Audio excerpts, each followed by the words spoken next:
our next panel session, the third panel session, which will deliberate on the topic violations of economic rights by China. For this, may I invite our speakers to take the seat. We have Ms. Tile Chuki, former Special Appointee for Human Rights, Tibet Bureau, Geneva.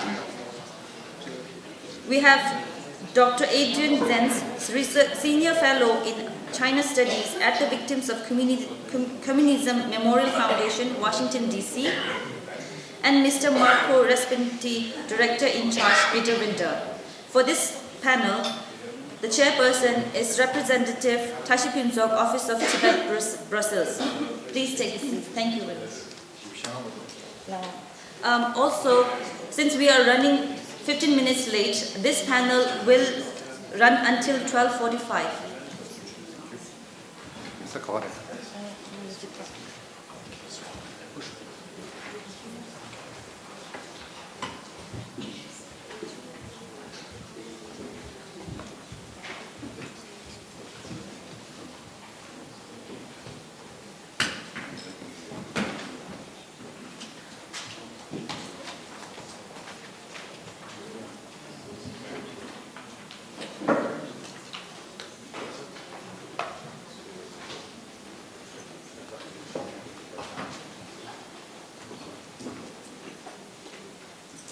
Good morning. I'm very pleased to be your host for this session, third session of this Geneva Forum 2021. I'm very honored to be with a very eminent panel of speakers on the topic of violation of economic rights by China. We have three very prominent speakers: Dr. Adrian Zen, Ms. Tile Chuki, and Mr. Marco Raspanti. The session will discuss about the violation of economic rights by China, and I'm made to understand that this topic has been placed in view of forthcoming United Nations review about China's position on these matters. So the panels will speak on the subject, but in the second session I would like to think that our panelists will also speak how we could make China accountable for these violations. So the session will constitute by presentation of each speaker for 15 minutes, and then time permitting we will have questions from the audience. And as I said before, in the second part of the session, we would like to address really the most important part, why China goes on violating numerous rights and laws of the world, and then is not held accountable at all. And in certain terms, we also heard certain frustrations about lack of action by the free world when violations happen, and China continues with its violation of rules with impunity. First of all, I would like to present Dr. Adrian Zen. He's a senior fellow in China Studies at the Victim of Communism Memorial Foundation, Washington, D.C., and supervises PhD students at the European School of Culture and Theology, Geneva, Germany. His research focus is on China's ethnic policy, public recruitment in Tibet and Xinjiang,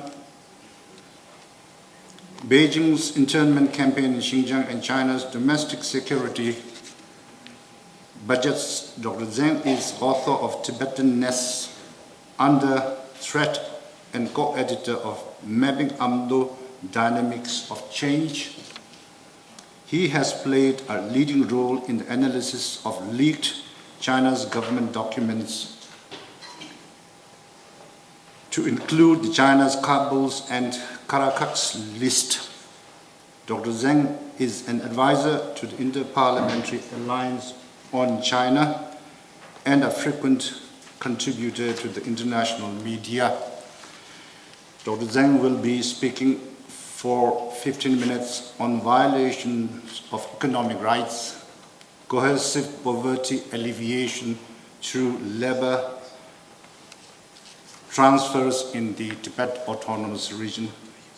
Dr. Zheng, the floor is yours. Thank you. Thank you very much for inviting me to this important event and this important panel, because the economy is, of course, an area where China has very much sought to strategically leverage, as we have heard, get influence, diplomatic influence. So Chinese use of economic power to secure global political influence has been very paramount. And also domestically, President Xi Jinping is very much justifying his rule and his dominance in Chinese politics with signature initiatives such as eradicating absolute poverty by 2020 and similar domestic initiatives. For China, traditionally, using development and economic growth has been an important legitimizer to try to legitimize its sovereignty and rule over restive ethnic minority regions, notably in Xinjiang and Tibetan regions. I'll be speaking on coercive poverty alleviation through labor transfers in the Tibet Autonomous Region specifically. And the whole notion or concept of poverty alleviation and how it is being coercively used, I think is an increasingly important research topic, especially with Xi Jinping's signature initiative and the invention of so-called targeted poverty alleviation, which combines the use of poverty alleviation through digital databases and linking it with domestic security apparatus and a domestic surveillance apparatus. Conceptually speaking, we have coercive labor frameworks that China has been pioneering under Xi Jinping in recent years. And here I would like to make an important conceptual distinction between the forced labor that's linked to Xinjiang's re-education or internment camps and a more general forced labor that's linked to poverty alleviation through labor transfers, which we find in Xinjiang, Tibet, and potentially also other regions of China. The forced labor linked to the camps specifically is part of a de-extremification policy in Xinjiang against the Uyghurs and other ethnic groups that looks to place detainees from re-education camps into forced labor placement. The scope is not entirely clear. We can assume it being possibly several hundred thousand. Cash down 2018 alone was speaking of 100,000. This tends to be a non-seasonal factory work, and it's quite specifically limited to the Xinjiang's re-education camps. Now, when we speak about coercive poverty alleviation or coercive labor in Tibet, we are not ruling out that there are firstly re-education detention facilities in Xinjiang, whose scope is, in Tibet, whose scope is unclear, and that there is also some link of vocational training in the region, although that is quite unclear at the moment, and the scope especially is unclear. But I'm today specifically speaking about a coercive labor system for which we have comprehensive and significant evidence, which is the transfer of rural surplus laborers from agriculture to other sectors through targeted poverty alleviation, which we find both in Xinjiang and Tibet. And the scope in Xinjiang is that up to 1.6 million in Xinjiang ethnic minorities are at risk of coercive labor through labor transfers. And in the TAR, it would be several hundred thousand. Here we have to speak of a risk of coercion. It's not like the camp labor in Xinjiang. It's not 100% coercion. There's of course always a possibility that locals will be happy about a particular poverty alleviation policy. They may benefit financially, or it might suit them, or they want a job, or they want vocational training. These things are potentially beneficial, just that the way they're being implemented in these regions makes them coercive, and the government is actually very direct and open about their coercive nature, meaning if people happen to not want to participate, if it affects their lifestyle, if it forces them to change their life and tears apart communities, and therefore it's a threat to religious life, to traditional lifestyles, etc., then the government will use coercion of a scale and depth that has not been seen in China, certainly since the Cultural Revolution.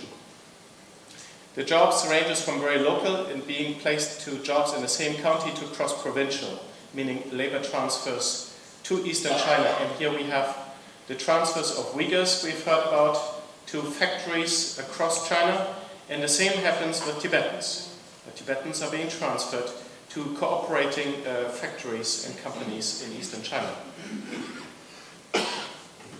So we need to keep in mind most labor transfers are local. The main goal is non-agricultural employment. So it's not necessarily a geographical transfer, it's primarily a sectoral transfer from primary sector to secondary and tertiary sectors. However, it does involve often relocation. Now, only about 1% of these are cross-provincial, meaning only about 1% of Tibetans and Uyghurs are being transferred outside their province. But we do have fairly significant dislocation within those regions, because nearly 10%, about 9%, are being transferred to other prefectures, which entails significant urbanization and significant dislocation. But even the 90% that are local, even though it's not a major relocation geographically, it can be a significant form of displacement, because you can be displaced from a very remote rural pastoral setting to, for example, a county seat or a factory park in a township or county seat. That by itself is a very significant change of location and livelihood. Of course, it's also possible that the displacements increase in the future. This is just a pilot. It starts, but then it could be that stronger population transfers are possible. In 2012, the Chamdo region in the Tibet Autonomous Region, as China calls it, that's the Chinese designation, started to initiate so-called military-style training for surplus labor force transfer for pastoral and agricultural regions. Chamdo pioneered a much more coercive military drill-style labor transfer and vocational training in the Tibet Autonomous Region, which was formally established in the 13th five-year plan starting 2016. Some pictures that these are pictures from 2014 from Chamdo, showing the military drill, vocational training that is supposed to really ensure that the Tibetans participate in labor transfer.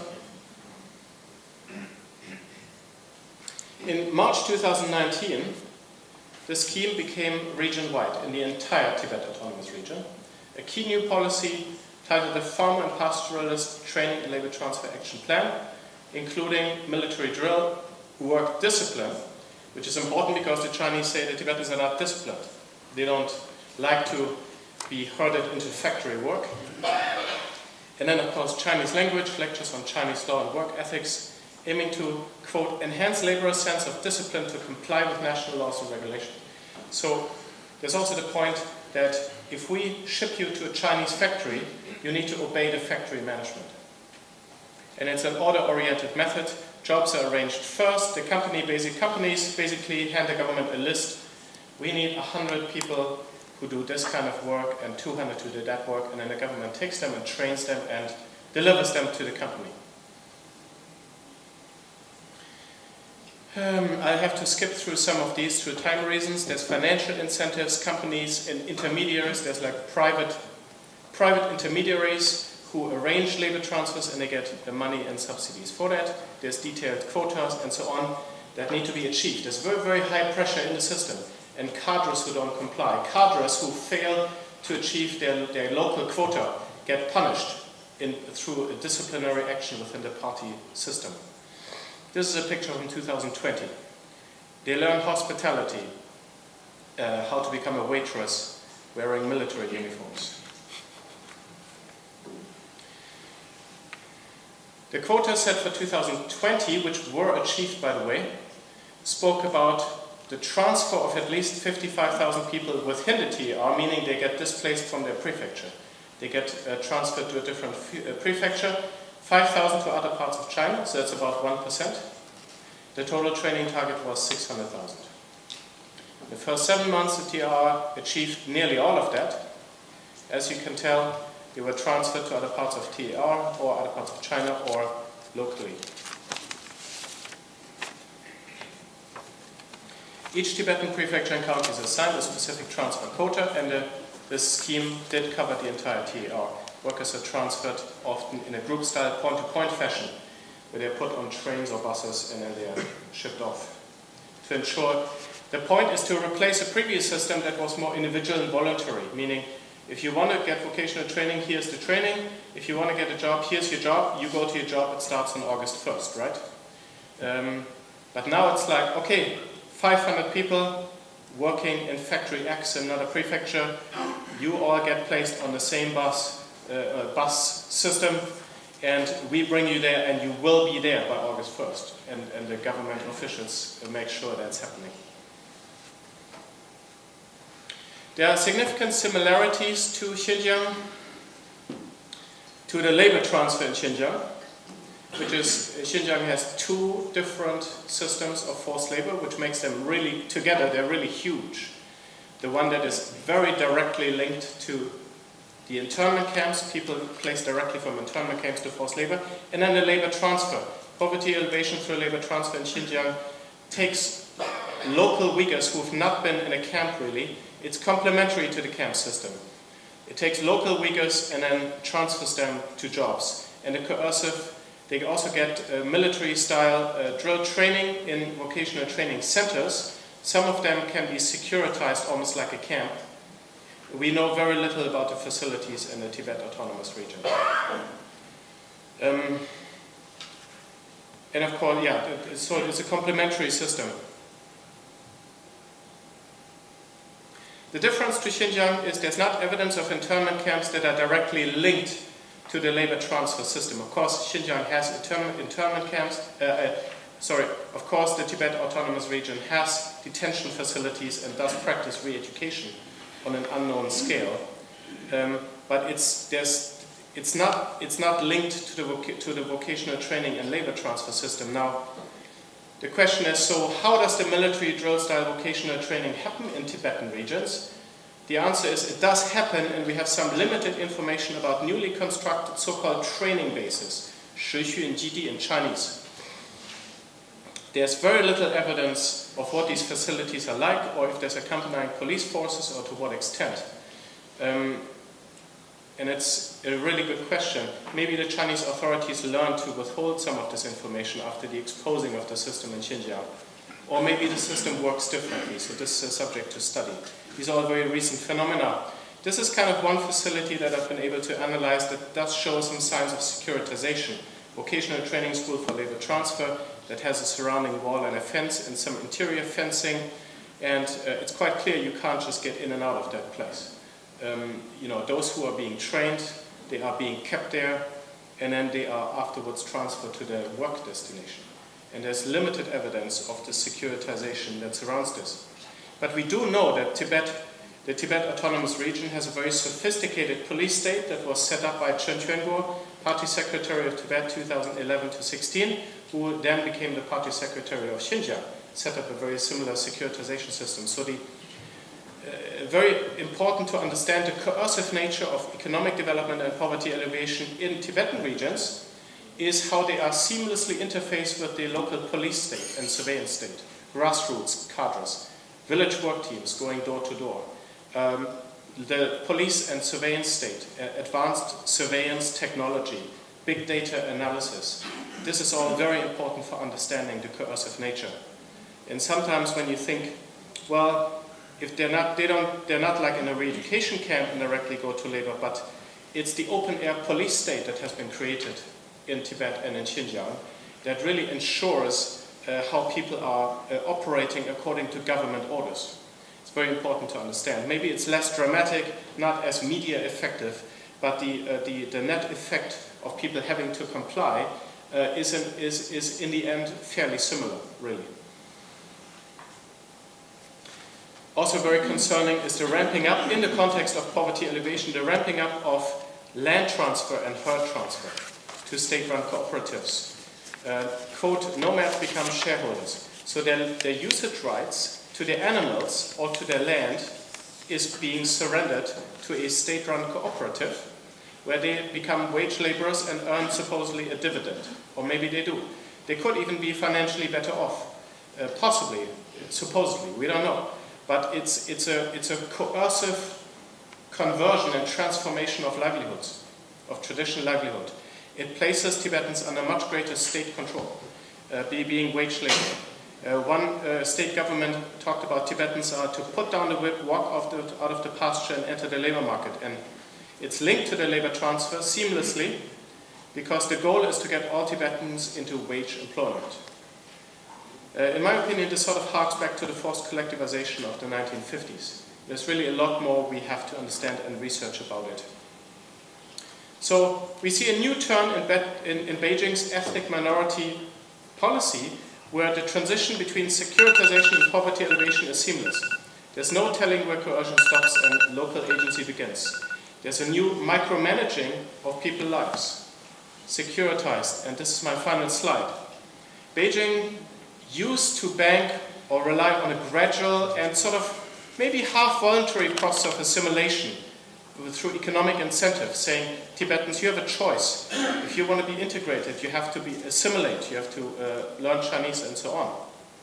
But now, there's a much greater and much more intrusive, data-driven and policing-driven micromanaging of locals by the state, by the police state, based on sophisticated surveillance systems, databases, and much more intensive forms of social and grassroots control. And I think that is really where everything is headed, and this is the long-term solution that I see of Beijing for these restive ethnic minority regions. Thank you.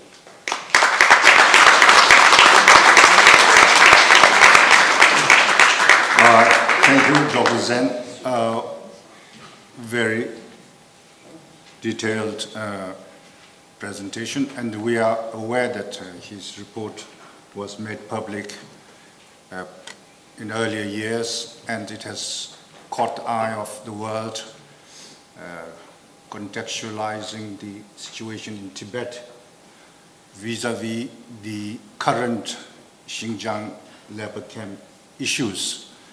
Before I move to the next speaker, I would like to ask Dr. Zeng two questions. One is, after the publication of your report and the media and public outcry, what is your assessment of the reaction of China or the reaction of the free world towards this coercive labor transfer?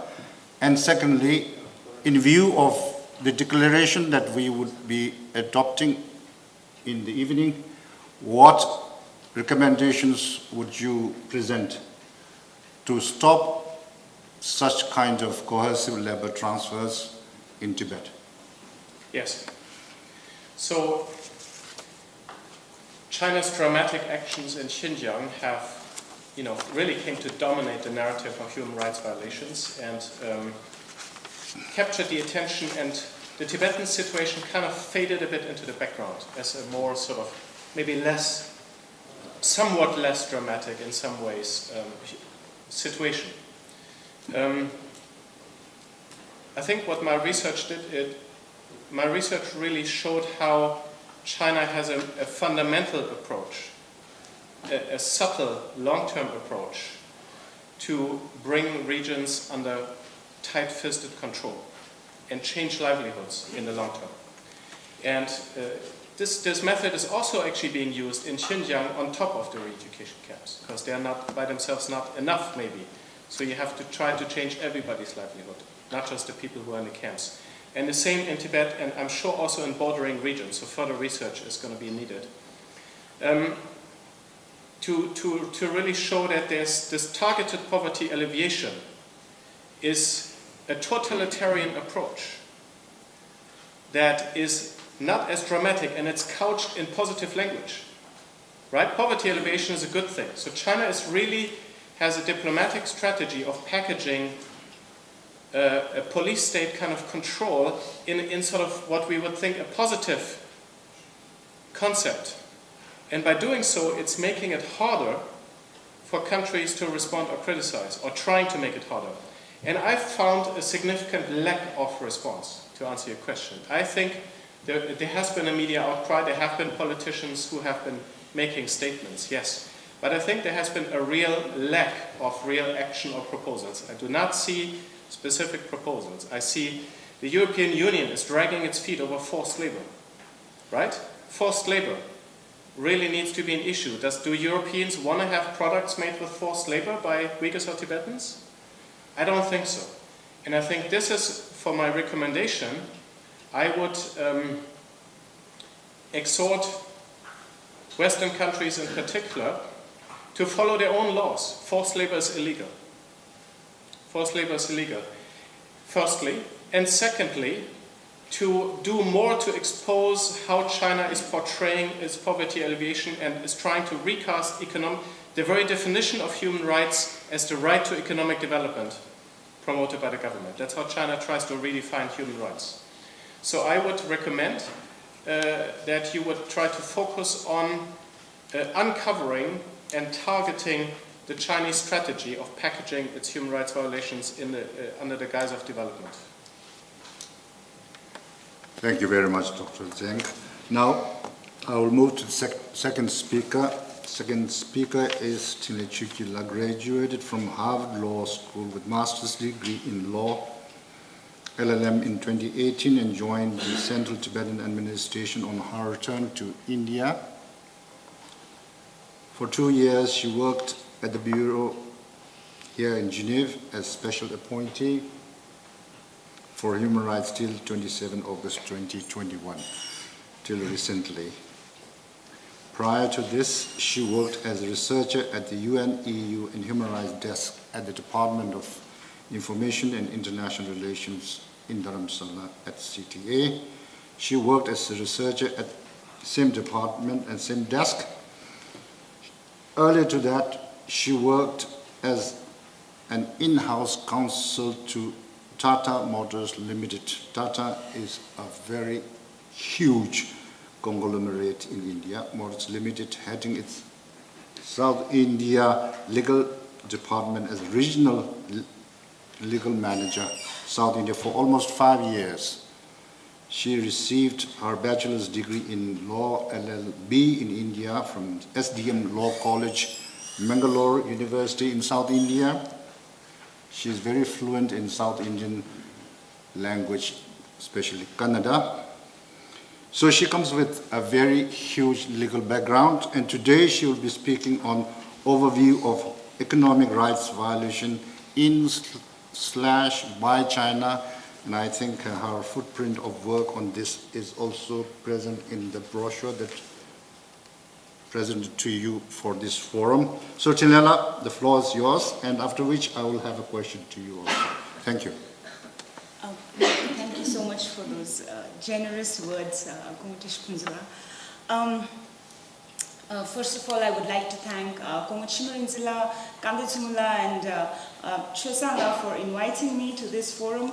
Having been involved in the planning stage and structure stage, this is very heartening to be involved again, seeing the forum taking shape. So thank you so much for the invitation. As Kongo Tishmizula said, my topic is rather a broad overview of economic rights violations in / by China.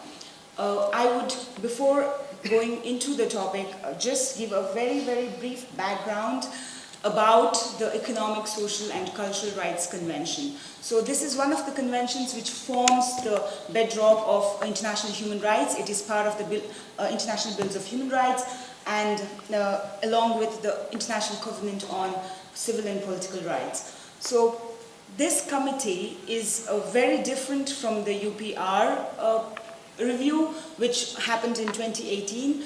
This review is done by the Committee on Economic, Social and Cultural Rights, whereas the UPR is done by the member states.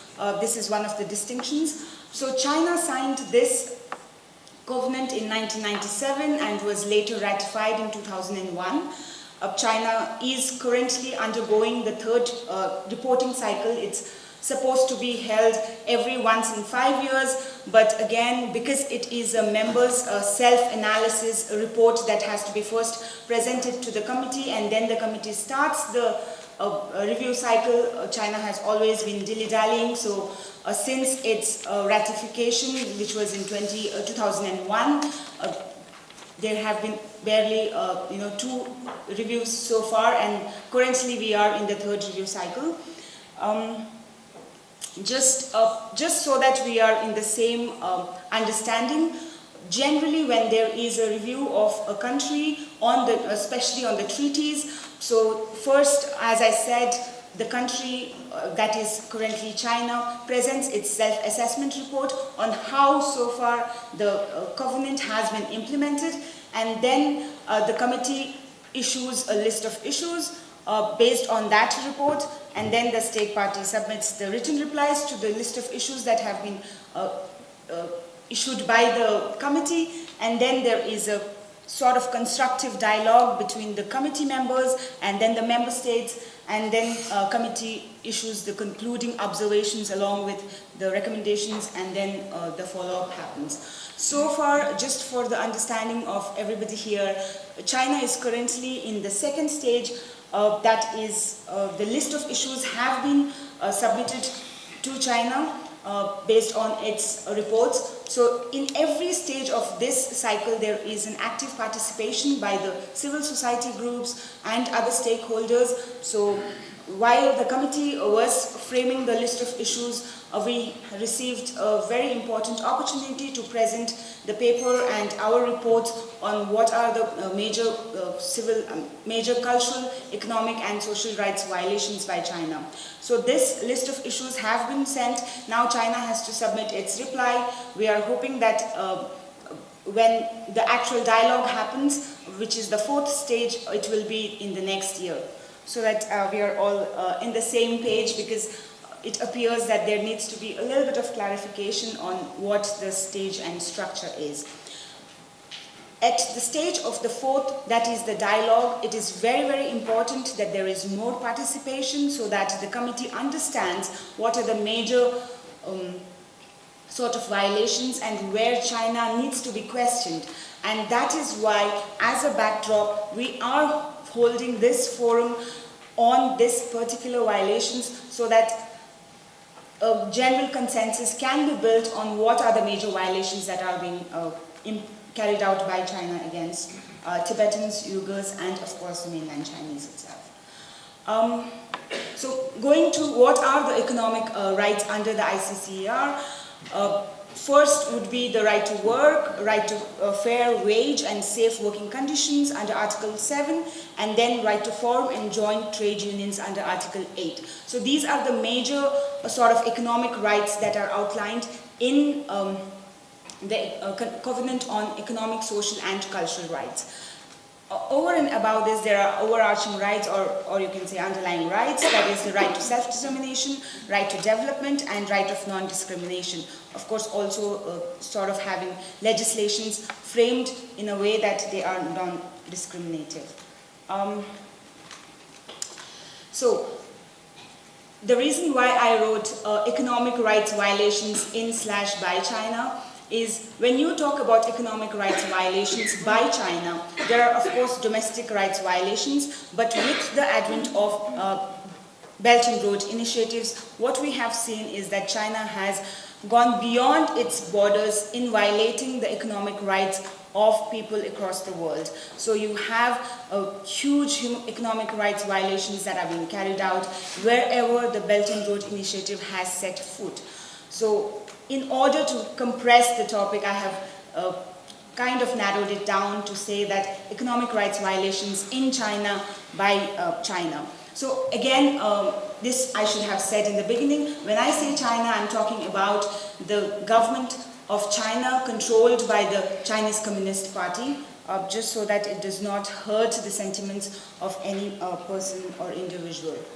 So when we talk about the economic rights violations, one of the first thing that we have seen is that the Chinese Human Rights Action Plan for 2016 and 2020, it outlined that one of the first objectives of this Human Rights Action Plan would be to give prominence in implementing the economic, social and cultural rights. Whereas what we have seen in the latest report of 2017 by the Special Rapporteur on Extreme Poverty and Human Rights, it is a UN Special Rapporteur.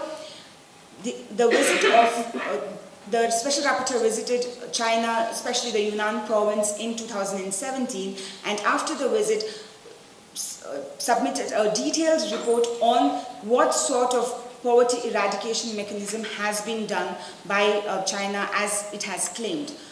One of the major parts that when you look at the report is that China has systematically failed at bringing out any sort of domestic legislation on preserving and guaranteeing these economic social rights. So far, what China has done is that it has signed the treaty, it has ratified the treaty, but when you ask for accountability, it has always said that until and unless these rights are transformed into domestic laws, we will not have any sort of implementation mechanism.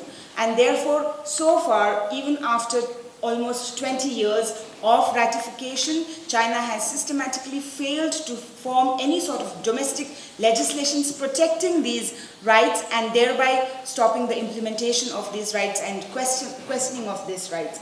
So focusing on right to work. When you talk about right to work, it involves right to choose the work, right not to be unfairly deprived of the work, right of access to employment, and it also implicitly forbids the forced labor. So Dr. Zenz has given a very detailed presentation on what sort of coercive nature of labor that we are seeing in China, especially in Xinjiang and Tibet. But what we have to understand is that this right, a lot of people sort of get confused that, okay, there is right to work, but there is no right to not be forced to work, which comes under the forced labor. However, the general comments section, paragraph 18, clearly states that this right to work includes right not to be forced to work. So I will skip over the forced labor camps in Xinjiang, which has been detailed. However, I would definitely like to add that there is a report by Tibet Advocacy Coalition which also expands this vocational trainings to the prisoners. So there is prison labor as well as former prisoners. When we talk about former prisoners, it is very important to understand that the Tibetan political prisoners are subjected to a lot of discriminations, and even after when they are out of the prison, they are denied of health facilities, a lot of welfare benefits. So by subjecting them to vocational trainings, there is definitely an extension of that forced or coercive nature of labor in this state. Secondly, it would be creating barriers to employment. What we have seen is that there is an imposition of Mandarin language requirement. Of course, when we say things like this, generally people are like, okay, definitely the employers are entitled to have some sort of language requirements, but this is not the case.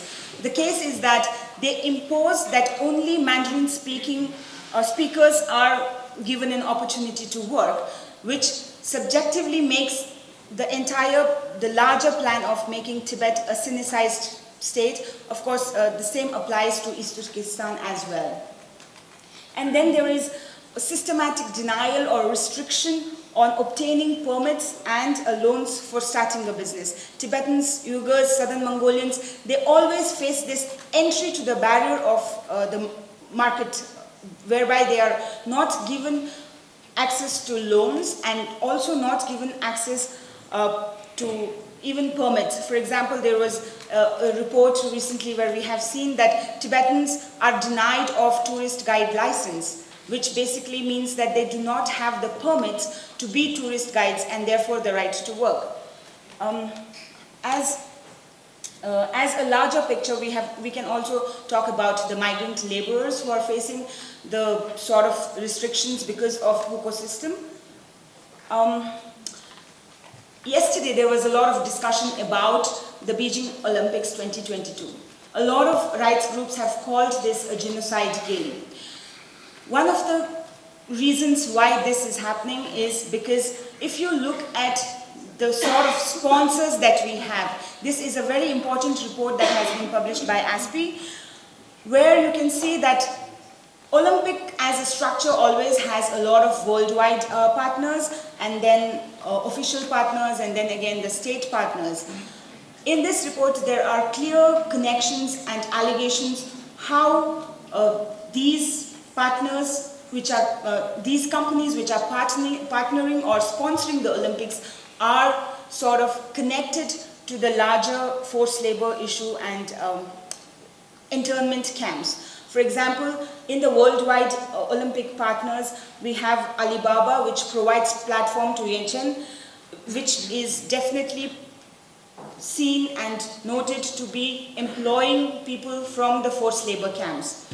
And again, Panasonic, Samsung, Anta, Flytech, these are all companies which have employed people from the internment camps. So as Dr. Zenz was talking about, there being intermediaries who are supplying these laborers. So these laborers are being supplied to the companies which in turn are supplying to this global supply chain. Similarly, we have the official sponsors of Beijing. This is one of the most important group, the HYX group, which has employees, detainees who are from the re-education camps. And one of the most important aspect of this group is that the Olympic uniform for the Winter Olympics 2022 was granted to this group in 2019. This basically gives you the picture of why there are rights groups calling the Olympics, especially the 2022 Winter Olympics, as genocide games. Then, moving on, we have the right to fair wage and safe working conditions.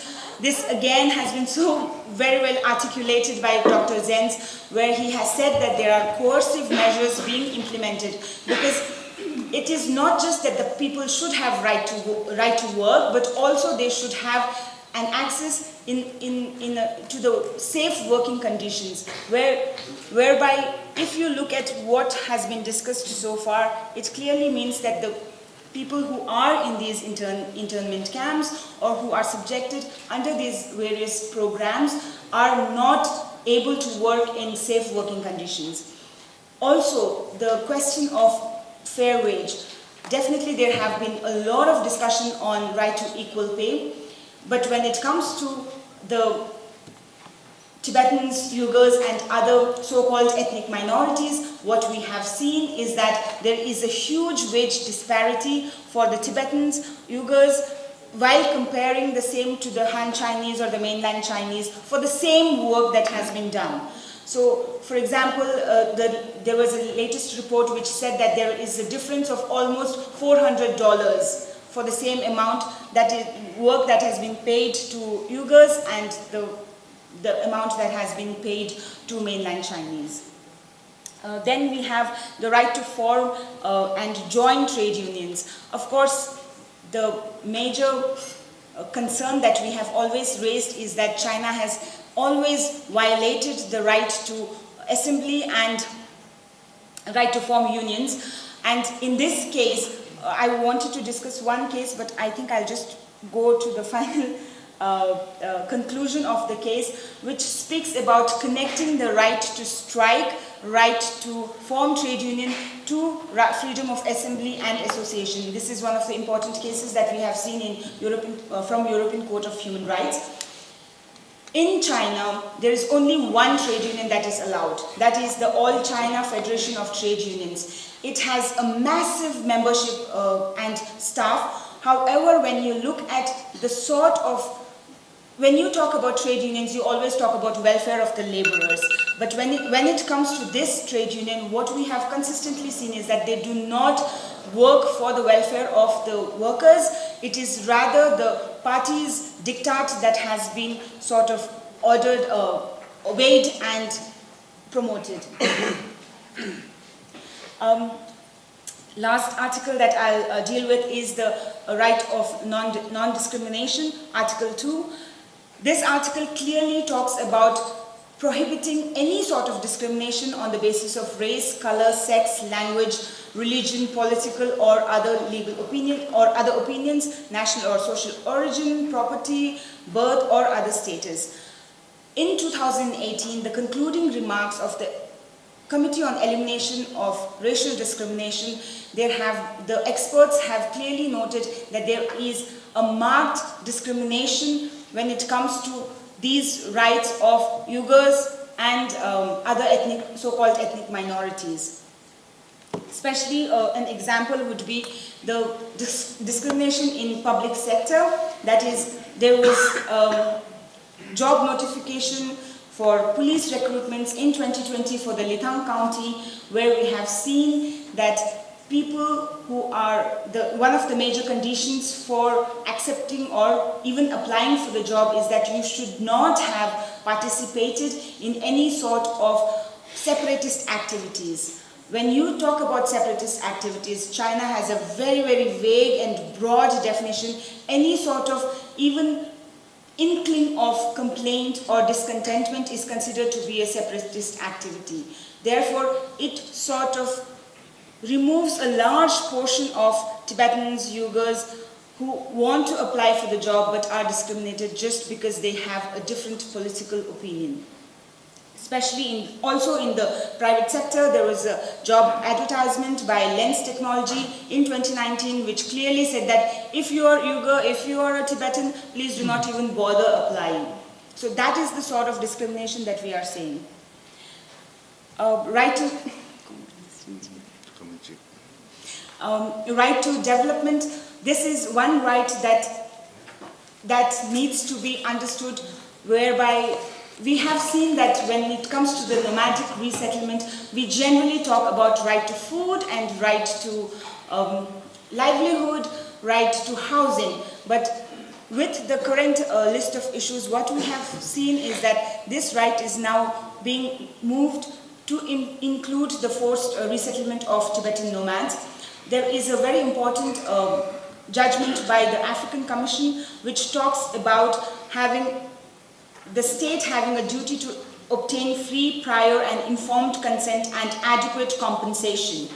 When it comes to the forced relocation of Tibetan nomads, we have seen that there is definitely no any sort of free or prior or informed consent, and over and above they do not even receive adequate compensation. I do have a segment which talks about the way forward, but since Komatish Pinsula said that he wants to keep it for the next half, I will conclude here.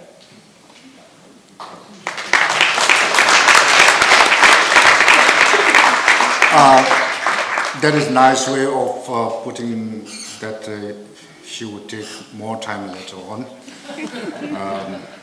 But I'm very glad that she tried her best to present her long and detailed analysis in 15 minutes. You will get time, I'm sure, later on. But I have this comment to make. All of us who have been in this struggle for the last 60 years have always looked to the United Nations as a symbol of our hope and our restitution.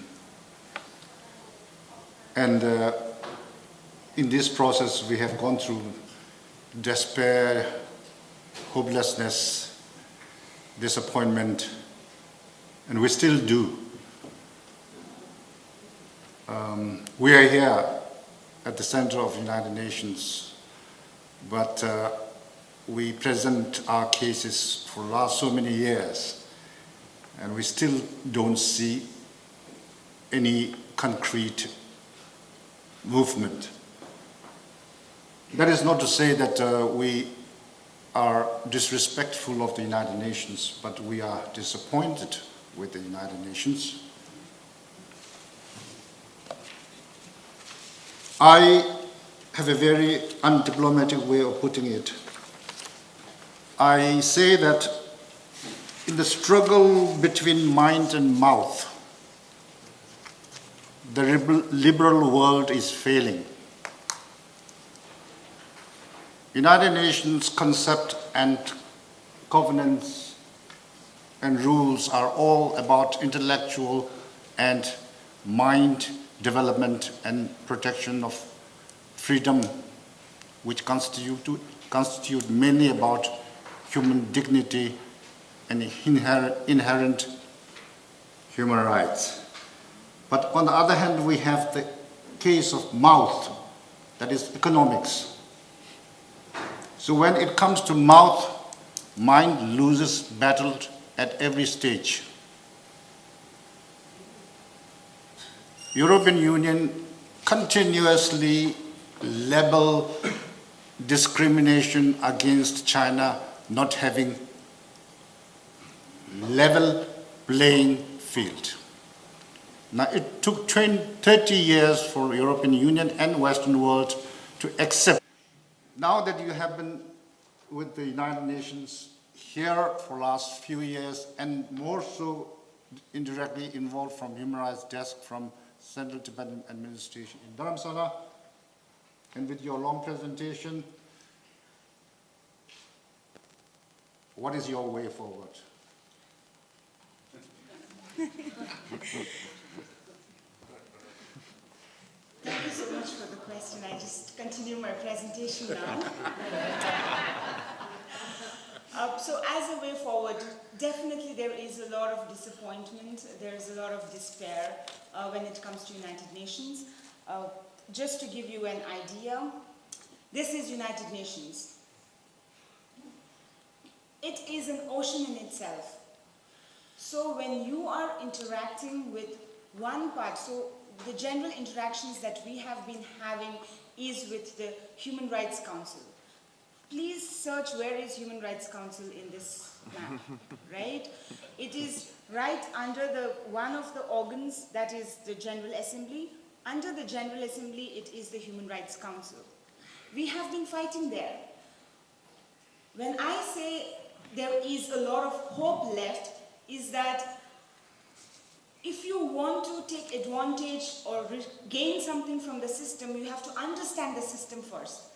You will not be efficiently able to break the laws without knowing the laws. Therefore, I would say that we have a lot more potential and a lot left to explore. For example, if you look at even the Office of High Commissioner of Human Rights, it falls under the Secretariat, right? So where is that again? It's one small well in the ocean. And therefore, I think we have to find new avenues, build up new potentials to understand the system first of all, and then find those avenues to engage with the UN. Why is engaging with the UN important? It is the only body currently, the only international body which has the largest number of countries present and engaging with. Therefore, even though we might have a lot of despair and disappointment, this is one of the best mechanisms whereby we can engage with the largest number of countries at one go. So some of the systems some of the avenues that we can definitely look at would be the UN Forum on Business and Human Rights. This is one of the most important developments that we have seen. The UN has come out with the guiding principles on business and human rights. We have had very less engagement with this. And when we talk about rights, economic rights especially being violated, this is one of the major avenues for us to raise the issues of economic rights violations that are happening. And of course, then you have the International Labour Organization and other organizations which are still yet left to be explored. Coming to the Economic, Social and Cultural Rights Review that is going to happen next year, definitely I would encourage and call upon all the civil societies to please engage with the mechanism. What we have seen is that because of some sort of despair or disappointment, or maybe for any other reason, the lesser the civil society engagement becomes, the bolder China becomes in its violations with impunity. And also I would suggest if the CTA and especially the Tibet Bureau Geneva can come up with the cumulative recommendations that are presented from this forum that could be submitted to the committee for the review. With regards to the international community, what we have always appealed is that to look at Tibet and China from a holistic approach. We have constantly seen the international community engaging from one fire to another fire. China is creating new Tibets just so that it distracts the international community. So China has created new Tibet in Xinjiang, a new Tibet in Hong Kong, just so that the international community gets distracted. That is not the approach. You cannot go in a firefighting, reactive approach all the time. It is necessary that when there is a new violation, the older issues are also brought together, and therefore the international community, when it engages with China, not just looking at the new issues, the new violations, but the continuing violations of Tibet, and take a very holistic approach. Of course, the other avenues that are available are, this is going to be a very lengthy answer, I'm sorry, Kumo, is the OECD guidelines. This is one of the major successes that we have seen, especially working with the Swiss Tibetan Friendship Association, the Tibet Youth Association for Europe, the Tibetan Women's Association, the Tibetan Community Association here in Switzerland. The four major groups that brought complaint against the International Olympic Committee. So the Olympic Committee has been challenged under the OECD guidelines, and currently the International Olympic Committee is forced to answer. And this is one of the new avenues that has been sort of discovered by the civil societies here, and we are exploring that. So definitely there are a lot more things to be done. Let's not definitely be despaired or disappointment. I think the best conclusion would be of His Holiness saying, never give up, no matter what is going on around you, never give up. I expected. Bravo. I expected an answer that would say that the United Nations would do this and the United Nations would do that, but you gave way forward for us to do. Anyway, moving to the most eminent third speaker today, Mr. Marco Raspanti, an Italian professional journalist, essayist, translator and lecturer. He contributes to several journals and magazines, both in print and online, both in Italy and abroad. One of his books, published in 2008, concerns human rights in China. A senior fellow at the Russell Kirk Center for Cultural Renewal, a non-partisan, non-profit U.S. educational organization based in Mecosta, Michigan. He is also founding member as well as board member of Center for European Renewal, a non-profit, non-partisan, pan-European educational organization based in The Hague, the Netherlands. He serves as director in charge of the journal Senior and Bitter Winter. Marco was awarded the 2019 FIRMA International Festival of Religion and Music and Arts Award for Journalism promoting religious liberty, to honor personalities who promote religious liberty and interreligious dialogue throughout the world. His topic is the end of poverty under President Xi Jinping. Thank you so much. It's an honor to be again, once more, part of the Geneva Forum, which I understand is a no-flight zone for speaking the truth in the name of liberty of Tibet, and it is almost one of the only places where Tibetans can make their voice heard to the world.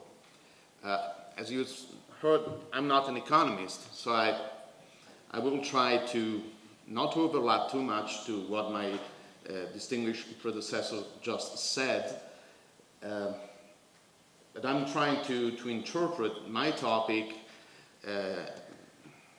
reading it in the fields I'm most familiar with, human rights and religious liberty, and trying to focus on the background or the rationale, even the philosophical rationale of what is going on economically in Tibet. Our distracted world may have not realized it, but while we were all struggling with our second year of COVID-19, possibly even blaming it partially or totally on China, China accomplished a literal miracle. It ended poverty. Or at least this is what President Xi Jinping claims and tells to the entire world.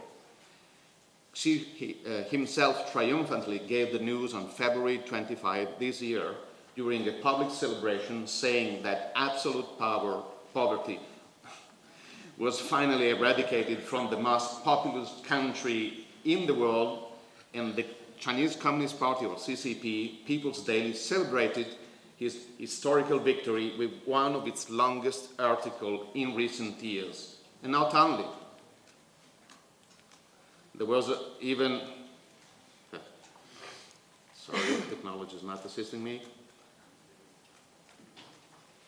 There was also another miracle within the miracle. China did accomplish his mission perfectly on time, respecting its own provisions. Eradicating rural poverty has been a key initiative of Xi Jinping since he came to power in 2012. In most recent years, he set the deadline of this titanic task to the end of the year 2020.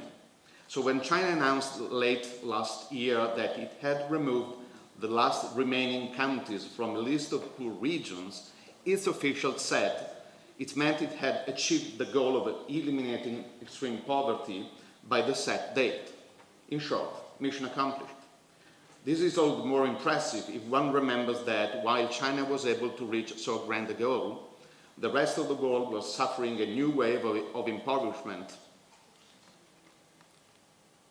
because of the gigantic economic recessions resulted from the new coronavirus pandemics. Of course, the only available certification of Xi Jinping's miracle is Xi Jinping's assertion, which unfortunately is enough for several Western media. But let's go beyond propaganda. Yesterday, China is less poor than in the 20th century, but that is quite easy.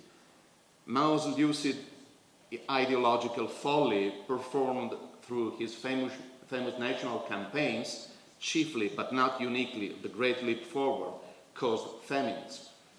This Maoist economic and moral catastrophe was just another example of the total failure of the collectivistic economic theory, which is an essential aspect of Marxism-Leninism and that has never worked throughout history.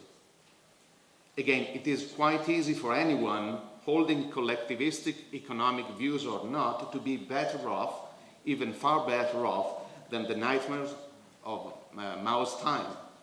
Also because, as all tyrants know quite well, despotism can harass and exploit people only for a certain amount of time. Then it needs to pull relatively back for another amount of time to prevent social outbreaks. This is exactly what post-Mao, and post-Maoism something different, post-Mao Chinese rulers understood and did with the reforms introduced after 1976, the year of Mao's death.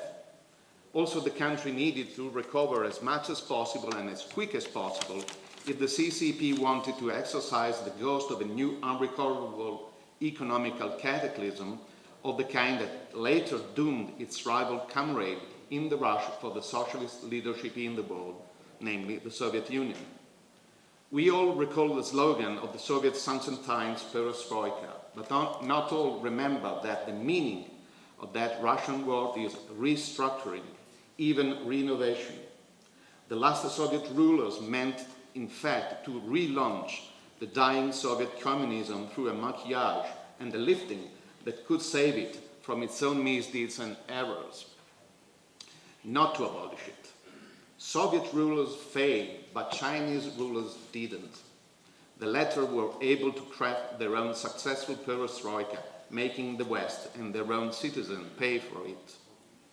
The maxim attributed to Deng, to get rich is glorious, epitomizes the need of the regime to calm down the excesses in order to tame citizens as well as to bring fresh air to the economic field.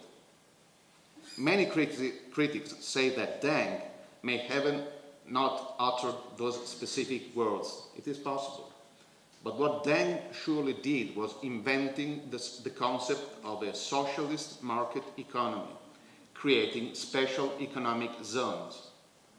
I'd like to draw your attention on this feature.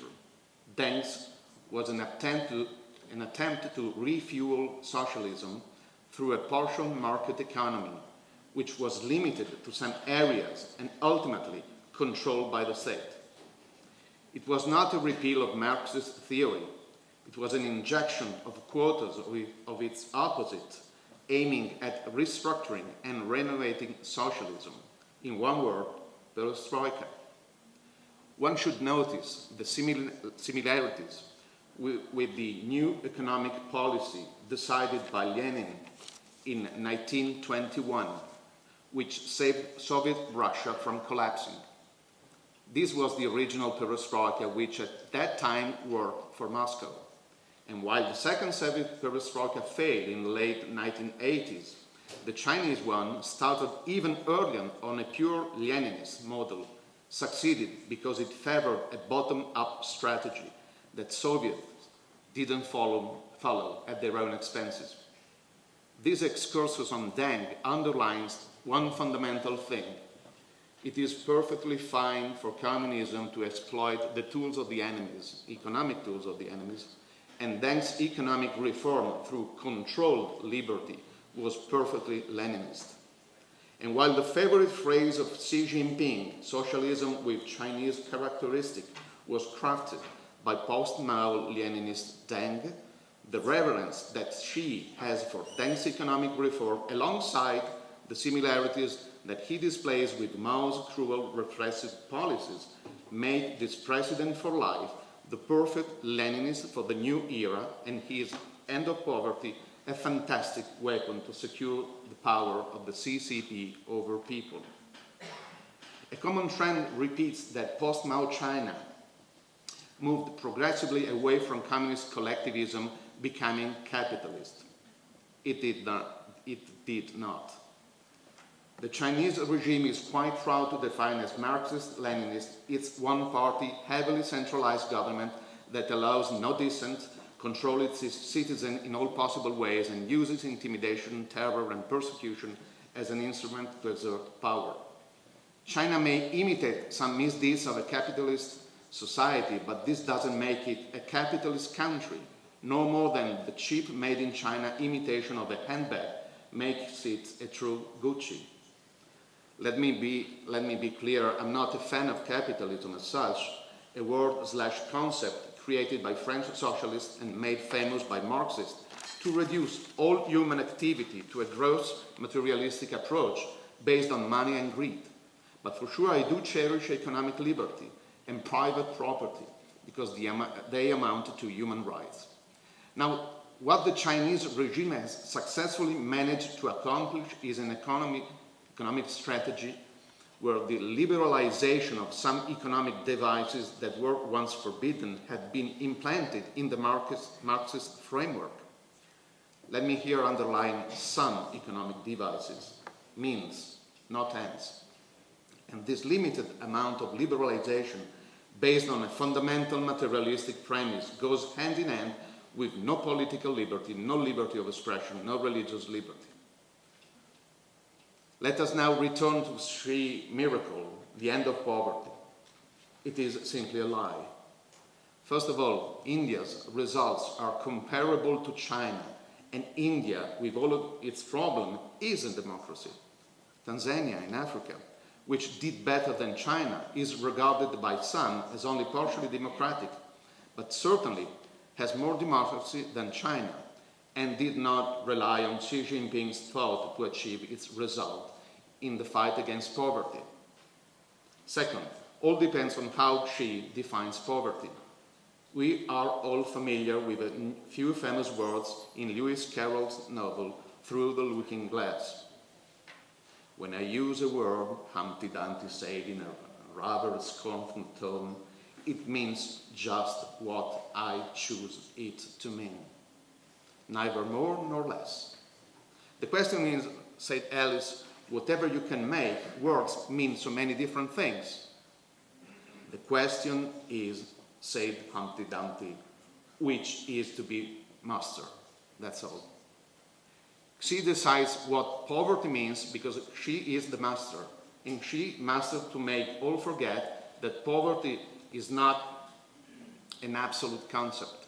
He arbitrarily fixed the poverty line at an income of $2.30 or 1.89 euros per day, as my colleague Professor Massimo Introvigna pointed out, criticizing Xi's supposed miracle. To magnify his claims, Xi noted that the $2.30 thresholds of Chinese extreme poverty that he arbitrarily fixed is above the World Bank threshold of $1.90. Now, by Xi arbitrary standard, poor in China are now 0% of the total population. But again, the figure used to justify Xi Jinping's miracle are an exclusive decision of Xi. Why should we concentrate on Xi Jinping's falsified data on poverty? Why should we lose time underlying the fallacies of this mere piece of propaganda? Or to say it more directly, what does this specifically have to do with Tibet? The answer lies in a recent report produced and published in May 23rd this year by the State Council Information Office of the People's Republic of China, serving both as a summary of what the Chinese regime has done in Tibet so far and a paramount blueprint for future political direction. It is entitled Tibet since 1951, Liberation, Development and Prosperity. It is not my intention neither to review nor to analyze this document. I just need two examples. First, Chapter 1, entitled Peaceful Liberation, refers to the military occupation of Tibet that caused many Tibetans to escape, among whom His Holiness the Dalai Lama and the expatriates to form a Tibetan government in exile, and those who remained to suffer vexation and persecution. Secondly, Chapter 6, entitled Protection and Development of Traditional Culture, which would be laughable if it were not tragic in face of the cultural genocide that the CCP is waging on against Tibetans. But when in Chapter 1, entitled again Tibet Before the Peaceful Liberation, the reader encounters a phrase such as, quote, Tibet has been an integral part of Chinese territory since ancient times, end of quote, the hermeneutics of this operation becomes crystal clear. This piece of counter-information is in fact designed to convince the world that A, the Chinese regime is a benevolent government which operates for the best interests of its citizens.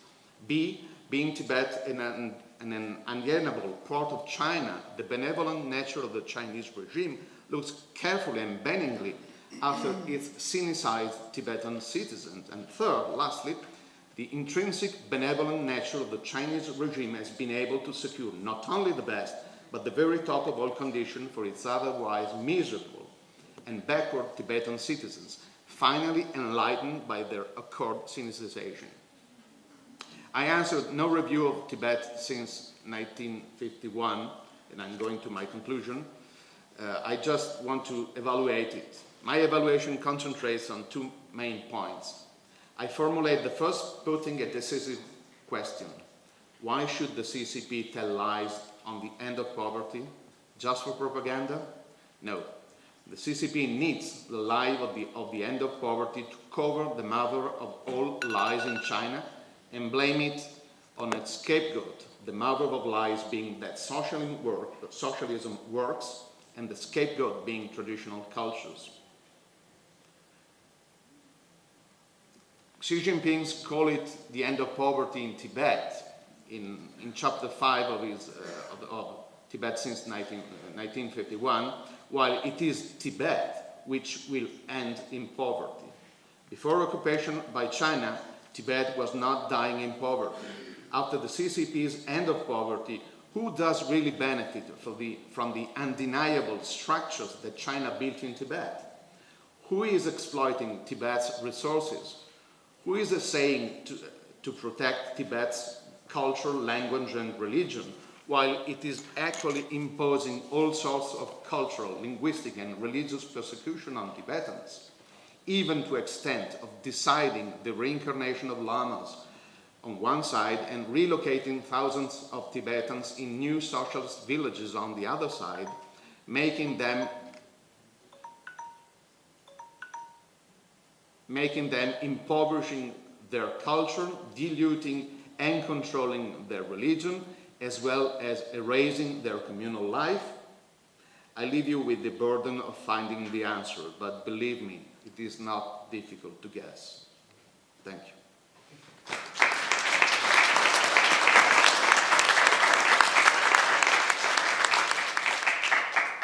Thank you very much for your very detailed and excellent presentation on Xi's eradication of poverty. I wanted to further my statement earlier, where I said that mind and mouth struggle, mouth is winning. As Mr. Raspanti has said, China is now very proud of its poverty eradication, and that is true. And in any communique issued between any two countries, maybe it's US, China, or EU, China, first thing is they applaud China's poverty eradication. That is the first. Whereas in the past, in all UN documents, it's always the first clause which says the right to self-determination, inherent, inalienable right of human dignity. It's always the dignity, right, and prestige of the person. Today, it's the poverty alleviation. So therefore, predominance of commerce over intellectual and freedom has become the norm of the day. So today, when we are pleased to hear this eradication of poverty, let me tell you, according to 2021 billionaires list of 2,755 billionaires, China has 698 billionaires, and the United States has 724 billionaires. China is a communist socialist country, and the United States is a capitalist. Okay, poverty alleviation is very good, but according to Gini coefficient, if you measure inequality between 0 to 1, China precedes United States. China's inequality is 0.47, whereas United States inequality among its citizens is 0.41. So, according to our basic political science, communism or socialism is each for everyone. Capitalism is each for oneself. But today we are seeing data where things are getting mixed up. Both socialist and capitalist, they are in the same league. So is this winning of mouth over mind? Or is it socialism with Chinese characteristics? Or is it capitalism with Chinese characteristics? So with this, I will open the floor to the audience, and I will give up my right to ask questions to the last speaker so that audience may have more opportunity to ask questions. So please raise your hands and identify yourself and ask question to person that you want to, and identify the speaker. Thank you. Please. My name is David Nissak from Tibet Geneva, Germany. Thank you all for your presentations.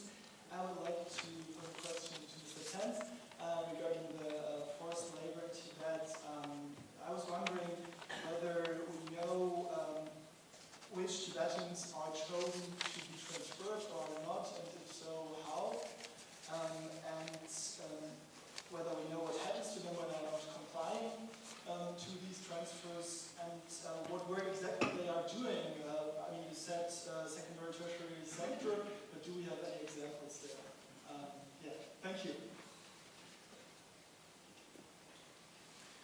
Yes, very good question. So it's a bit similar to Xinjiang, at the focus of labor transfers, and especially the more coercive state labor transfers, is on the more remote rural regions, especially pastoralists, those who are farthest away from industry or wage labor and who have been more resistant to participate. So the coercive edge of poverty alleviation is pointed against those who don't particularly wish to be poverty alleviated in the way that the Chinese Communist Party wants them to. And so if you do not comply with, or those segments of society that have not willingly or semi-willingly participated, or who have not been able to, I mean, there's always been a coercive edge to poverty alleviation, but there have been those who have been more resistant.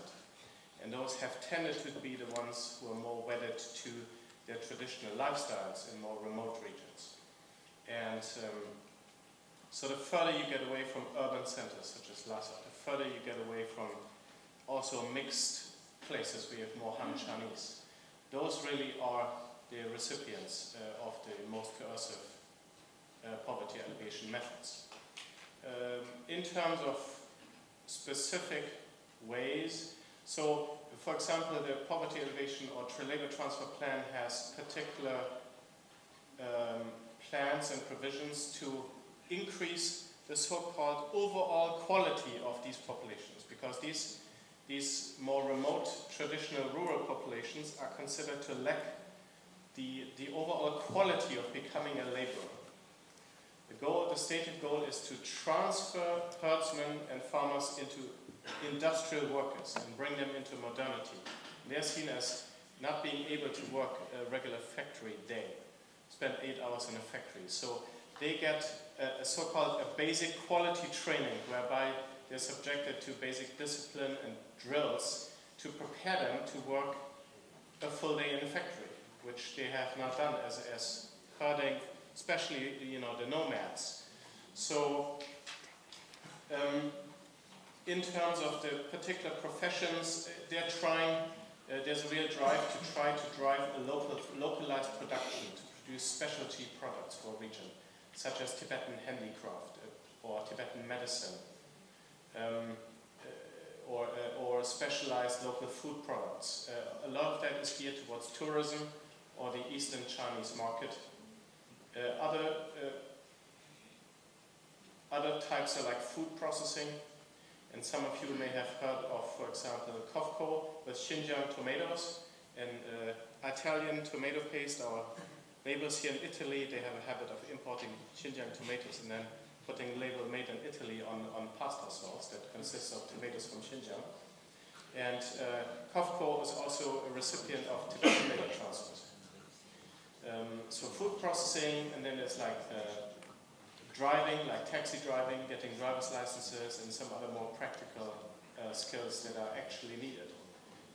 So obviously there's some sort of focus to try to train Tibetans in skills that for which there's potentially or actually a local need. And some are being transferred to other parts to take more part in industrial processing. Thank you. I hope Last question, please. Anyone? Yes, please. Last question. Yes? Yes, hello. My name is Rachel Kozecki. I do human rights for women dealing with violence, and what I'm hearing described here is something that I would put a different name on, and I think it might be a different way to look at this. The complexity of what we've just been presented with is enormous. If we're going to address this at the level of businesses and countries, there's now a new approach to looking at things on supply chain, and the word is trafficking, slavery. If someone's life is put at risk, and that's the only way that you're going to get work, then it boils down to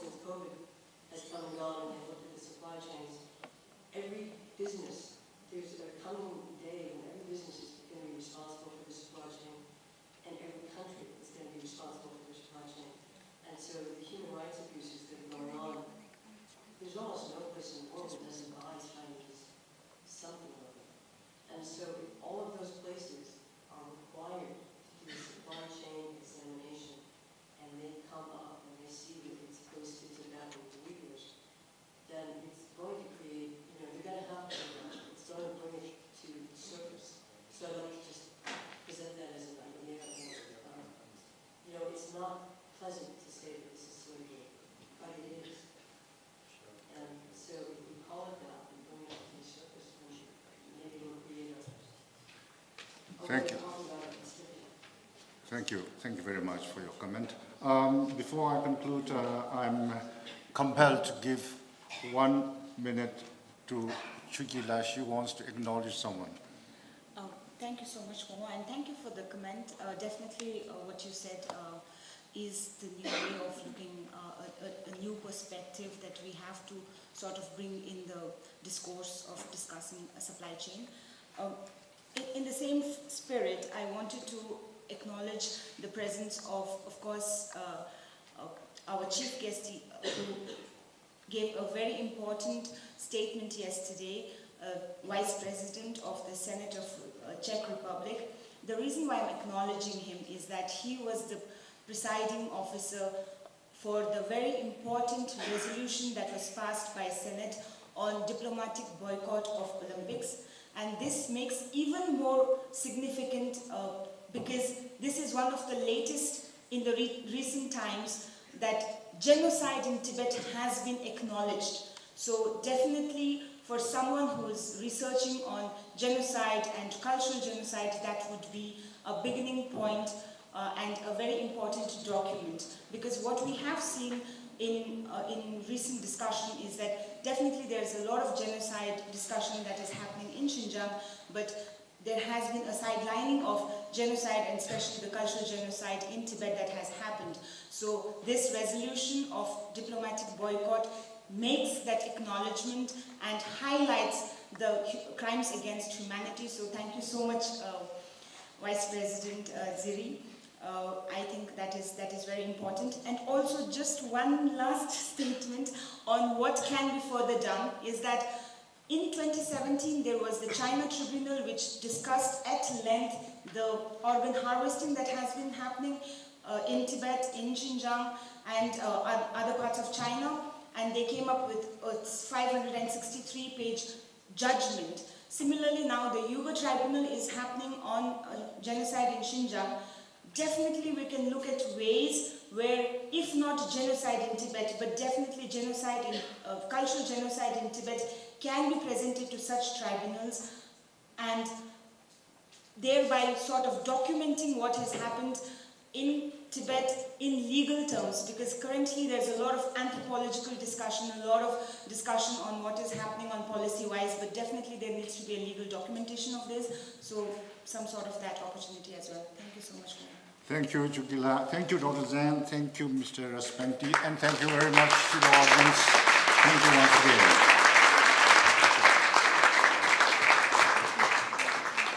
Thank you, Kumo, and thank you to all the speakers. May I request Kumo Chimilinzila, representative of Tibet Geneva, to offer Tibetan scarf and kata.